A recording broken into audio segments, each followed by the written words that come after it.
कक्षा 12वीं कृषि संकाय में आज हम पशुपालन के अंतर्गत इकाई 4 में अध्ययन करते हैं पशुओं के सामान्य रोग का। पहला भाग जो देखा था वह 2 अंकों 3 अंकों का था और यह 4 और 5 अंक का है। तो देखते हैं इस स्लाइड में हम जाने स्वस्थ पशु और बीमार पशु के लक्षण। स्वस्थ पशु और बीमार पशु के लक्षण कौन कौन से? तो स्वस्थ पशु खाना पीना और जुगाली सामान्य रूप से करता है और बीमार पशु खाना पीना और जुगाली अनियमित अथवा कम खाता है। दूसरा, स्वस्थ पशु में देखने पर पशु चौकन्ना और कान खड़े हो रहते हैं और बीमार पशु उदास, सुस्त, लटके हुए कान होना, आँख मुंह से पानी निकलता है। तीसरा है स्वस्थ पशु आँखें चमकीली और चौकन्नी होना। बीमार पशु में शरीर के तापमान का बढ़ना। स्वस्थ पशु शरीर का सामान्य तापमान सामान्य रहता है और बीमार पशु सांस की गति तेज व धीमी होती है। स्वस्थ पशु की सांस गति सामान्य होती है और बीमार पशु गोबर पतला और उसमें खून का आना। यह स्वस्थ पशु और बीमार पशु के लक्षण हैं। पशुओं के सामान्य रोग। फर्स्ट में पहला प्रश्न आता है स्वस्थ पशु के लक्षण लिखिए। तो स्वस्थ पशुओं के लक्षण निम्नलिखित है। कौन कौन से लक्षण हैं? पहला, पशु सामान्य रूप से जुगाली करता है। दूसरा, पशु का तापक्रम व श्वसन दर सामान्य रहती है। तीसरा, पशु चंचल एवं प्रसन्न दिखाई देता है।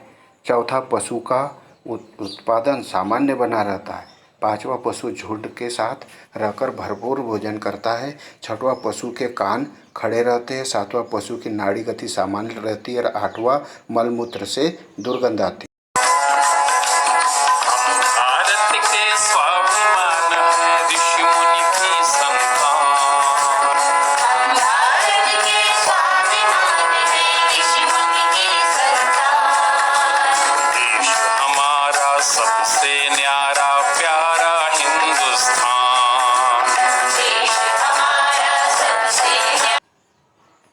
पशुओं के बीमार होने के प्रमुख कारण लिखिए। तो पशुओं के बीमार होने के कारण निम्नलिखित है। पहला, पशुओं को प्रतिकूल मौसम से बचाकर ना रखने से वह बीमार हो जाते हैं। दूसरा, पशुओं को संतुलित आहार न देने से पशुओं को पोषणहीनता के रोग हो जाते हैं। तीसरा, पशुओं को गंदा पानी, प्रदूषित भोजन देने से पशु बीमार हो जाते हैं। चौथा, पशुओं को विभिन्न रोगों के समय समय पर टीके न लगवाने के कारण पशु बीमार हो जाता है। पांचवा, बाहर से खरीदने पर पशुओं को सीधे ही अपने पशुओं के झुंड में शामिल करने से पशु बीमार हो जाते हैं। छठवां, किसानों का पशुपालन के लिए व्यवहारिक दृष्टिकोण ना अपनाना व लापरवाही रखने से पशु बीमार हो जाते हैं।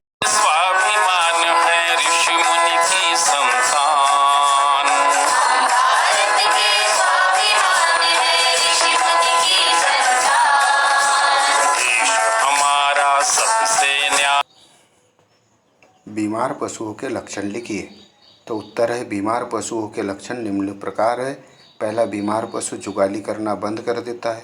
दूसरा, उसकी नाड़ी गति व श्वसन दर सामान्य नहीं रहती है। तीसरा, उसका तापक्रम सामान्य से बढ़ या घट जाता है। चौथा, रोगी पशु सुस्त पड़ जाता है एवं कान लटक जाते हैं। पाँचवा, पशु का उत्पादन घट जाता है। छठवां, पशु रोग ग्रस्त होने पर अपने झुंड से दूर रहता है। प्रश्न क्रमांक 4, पशु प्लेग रोग का कारण, इनक्यूबेशन अवधि, मृत्यु दर, प्रतिशत, लक्षण और उपचार लिखिए। तो पशु प्लेग बीमारी का कारण है पैरामिक्सो विषाणु। इनक्यूबेशन अवधि इसकी 3 से 8 दिन। मृत्यु दर 80 से 90%। मृत्यु दर बहुत अधिक है। लक्षण इसके निम्न प्रकार है। पशुओं को बुखार आता है तथा तापक्रम 104 अंश फ़ारेनहाइट से 105 अंश फ़ारेनहाइट हो जाता है और 3 से 4 दिन तक लगातार बना रहता है। दूसरा, पशु के मुंह की नींव कजली पर भूरे दाने बन जाते हैं। मुंह के सामने भूरे दाने बन जाते हैं। जीभ के नीचे छाले आ जाते हैं। तीसरा, पशु को पहले कब्ज होती है, फिर पतली पिचकारी वाले दस्त निकलने लगते हैं जो बदबूदार तथा झागदार होते हैं।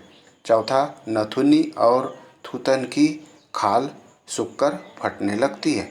तो आज हमने अगले स्लाइड पर देखते हैं इसके निदान और उपचार। गौरवशाली परंपराएं यह इतिहास बताता,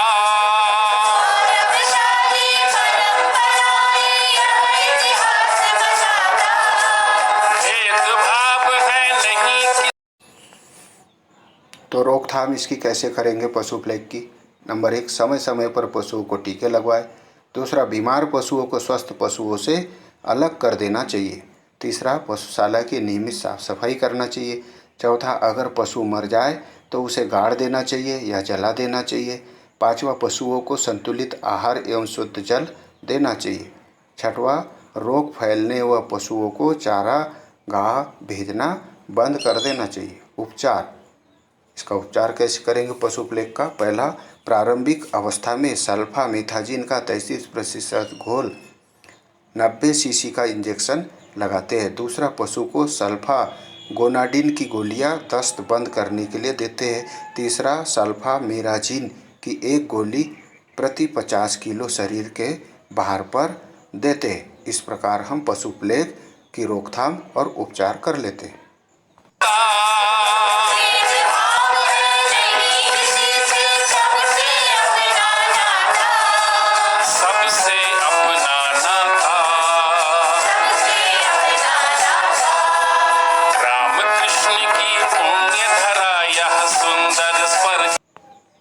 प्रश्न आता है अगला, खुरपका मुंहपका रोग का कारक, लक्षण, रोकथाम एवं उपचार लिखिए। तो खुरपका मुंहपका रोग का कारक एओसी विषाणु है। लक्षण है इसका, खुरपका मुंहपका रोग के मुख्य लक्षण निम्नलिखित है। पहला, पशु के शरीर का तापमान बढ़ जाता है। दूसरा, पशु के विभिन्न अंगों जैसे मुंह, पैर तथा थनों पर छाले बन जाते हैं। तीसरा, पशु जुगाली करना बंद कर देता है। चौथा, पशु को अत्यधिक लार आने लगती है। पांचवा, बीमार पशु बार बार जमीन पर पैरों को पटकता है। इसके रोकथाम के उपाय, खुरपका मुंहपका। इस बीमारी से बचने के लिए रोकथाम की सबसे बढ़िया उपाय है, पहला, पशु को रोगी पशु से अलग रखना चाहिए। दूसरा, पशु रोगी के गोबर एवं पेशाब दूर गड्ढों में गाड़ देना चाहिए। तीसरा, पशु को 2% फिटकरी के घोल से धोना चाहिए। पशु के मुंह के 2% फिटकरी घोल से धोना चाहिए। चौथा, पैरों को फिनाइल तथा तूतिया से धोना चाहिए। पांचवा, पशुओं को फुटबाथ से होकर गुजारना चाहिए। और छठवां, पशुशाला की सफाई कीटाणुनाशक दवाई द्वारा प्रतिदिन करना चाहिए।